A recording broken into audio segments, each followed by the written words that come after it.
ఏంటి ఈ కాలంలో పిల్లలు మనం మందలించేటట్లుగా, మాట్లాడేటట్లుగా, పలకరించేటట్లుగా ఈరోజు పిల్లలు లేరండి. పలకరించాలంటే భయం వాడి నోటి నుంచి వచ్చే మాట కోసం. ఏమంటే మీ పిల్లలను మీరు ఒక 5 నిమిషాలండి చర్చిలో కానీ సభలో కానీ వాడు లేవకుండా, కదలకుండా, ఏడవకుండా ఒక 5 నిమిషాలు మీరు కూర్చోబెట్టండి చూద్దాం. నిజం చెప్పనా, అది మీ వల్ల అవ్వదు.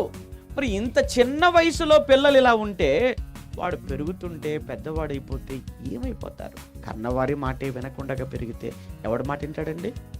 నవమాసాలు మోసిన తల్లివి కదా, రక్తం చిందించితే పుట్టిన బిడ్డ కదా నువ్వు, నీ పేగు తెచ్చుకొని పుట్టిన బిడ్డ కదా, నీ రొమ్ము పాలు తాగిన బిడ్డ కదా.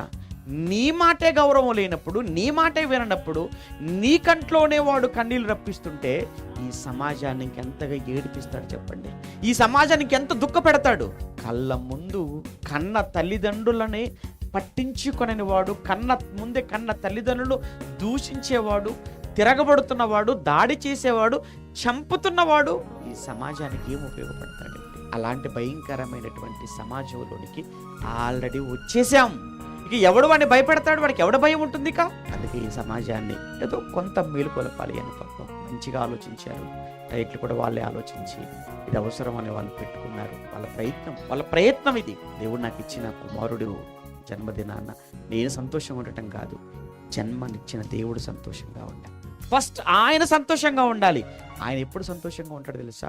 కేక్ కట్ చేసుకున్నప్పుడు కాదు, బిర్యానీ వండుకొని తిన్నప్పుడు కాదు, కొత్త బట్టలు వేసుకున్నప్పుడు కాదు, 10 మందికి ఆయన గురించి ప్రకటించినప్పుడు. అది ఈరోజు వాళ్ళు చేస్తున్నది. వారి సంతోషం కోసం కాదు, దేవుడు సంతోషం కోసం. ఎంతమంది అండి ఈరోజు అలా ఆలోచిస్తున్నారు చెప్పండి? దేవుడు సంతోషంగా ఉండాలి మా జన్మదినాన్న, మా పెళ్లి రోజున దేవుడు సంతోషంగా ఉండాలండి, మా జన్మదినాన్న దేవుడు ఆనందంగా ఉండాలండి, మా ఇంట్లో ఏ కార్యక్రమం అయినా దాని ద్వారా దేవుడు మహిమపరచబడాలి అని ఆలోచించే క్రైస్తవ కుటుంబాలు ఎక్కడ ఈరోజు?